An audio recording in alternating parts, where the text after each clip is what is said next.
Alright,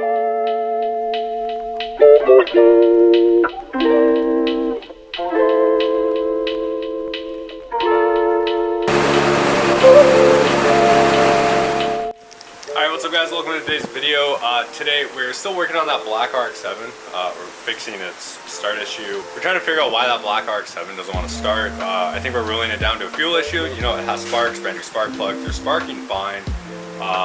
Threw some starter fluid in there. We're just trying to figure out what kind of the root cause of this issue is, and then, you know, fix it, hopefully run it, and get on the dyno today. What are we doing here, man? What are you doing? Diagnosing no start issues, more electrical issues than we originally thought. Got rid of the old AEM wideband, this guy. So we're putting in a AEM X series that has a better serial output, so we can properly utilize that with the link ECU. And yeah, once we got the gauges figured out, there's a whole rat's nest under there, so we're just cleaning that up right now, getting rid of some useless gauges. And then we're going to continue on with our no start condition and see what's going on. And why is it not starting, Jeremy? Why is it not starting? Okay. So we have a signal from both electric sensors, cam 1, cam 2. That's not a problem. All the ignition outputs are good, all the fuel injector outputs are good. Everything is working as it should until we start cranking. And then we are getting some kind of backfeeding or something happening, and we're not getting power. The sensors are, I'm still getting a crank angle the whole time, so it's a little puzzling.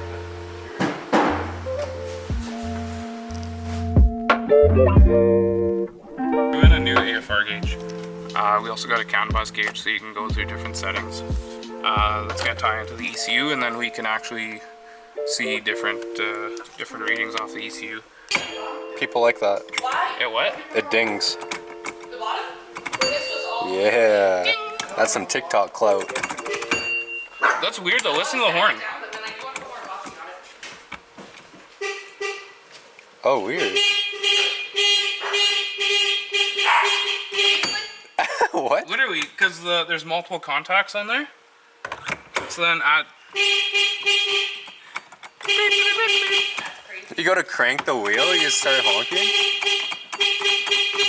you imagine that happening every time you turned?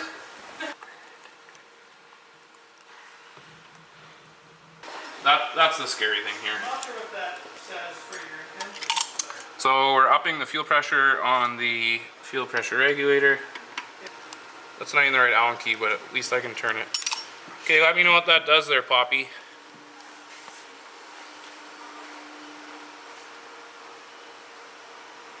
What we're watching. So we've got two different relays for the fuel pump, and they're both going to put out 6 volts, or 6 and 12 rather.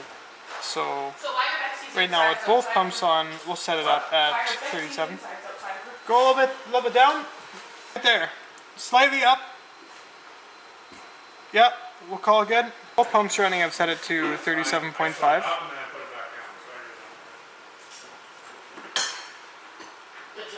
We're going to see how it reacts to that. Why does your Kia key look like a breathalyzer? One of those little. Does anybody want this to fail? Yep. breathalyzer? Oh my god. Whoa. I was not It's ready for starting. that. Yeah. Like I said, I'm gonna put in the gauges and it's gonna fire up. Yeah, but that also is exactly what's been going on is up and then never mind. Yeah, Yeah, but I'm but not. usually it So- runs for a little longer than that. I'm usually Yeah, not. I didn't have any throttle on there initially, so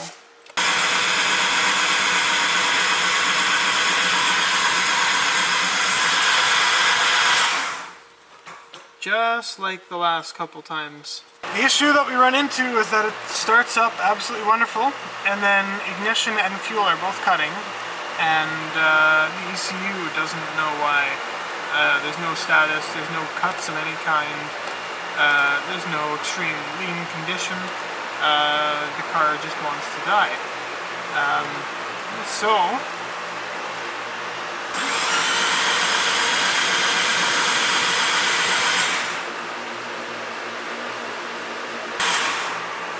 okay, I would like to know What happens if you throw some quick start in there? Okay, try it.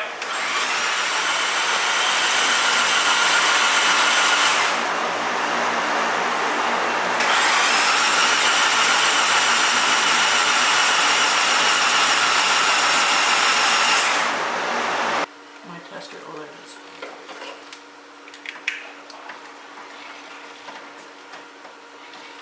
Okay, try it again.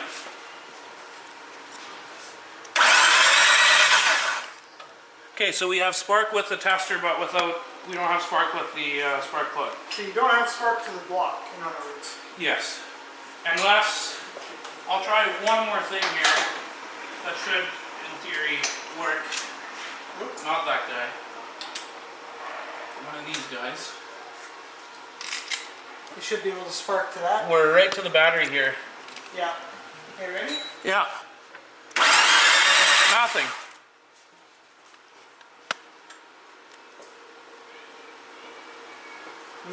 No spark to the battery.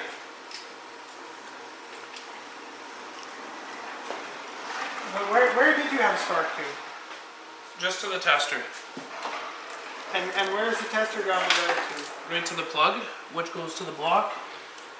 So you just, did you see there's no spark? Yeah. And then now I'll crank it over. Yes, we have the weakest spark in existence. It couldn't even start up a fire for a caveman if he tried. Now we try that, because for whatever reason I feel like that's not going to do anything, but we'll try it.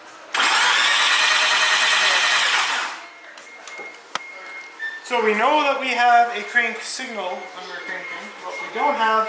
Why don't we check the 12 volt to the coils while cranking? Okay. Even after the booster. See, whatever problem we're having, it seems to happen booster or not. Yes. So why don't we unplug it? We'll measure 12 volt when not cranking, and then I'll crank and we'll see what it drops to. Okay. But I think I know where this is going. This is going to the way that the power and grounding circuits are set up. The starter is robbing power from absolutely everything. Can the igniter do any of that or no? Yes, we should check the igniter.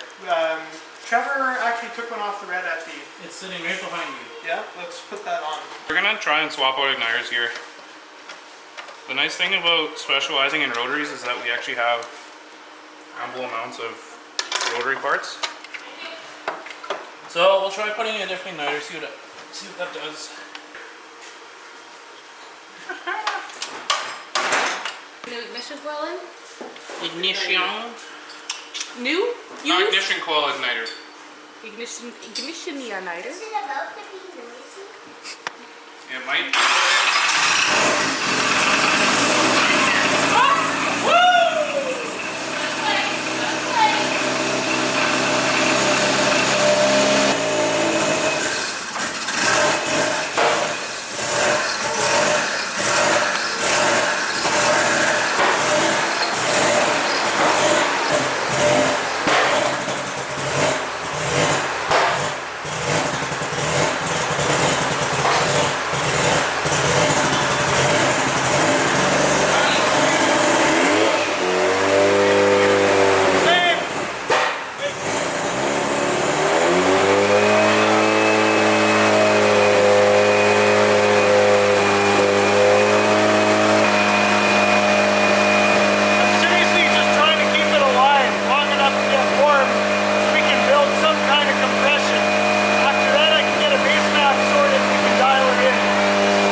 No, the one you had? Okay, so that doesn't touch.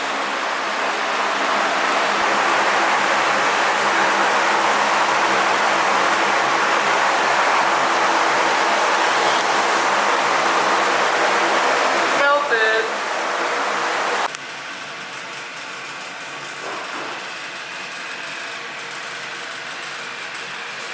Try it out.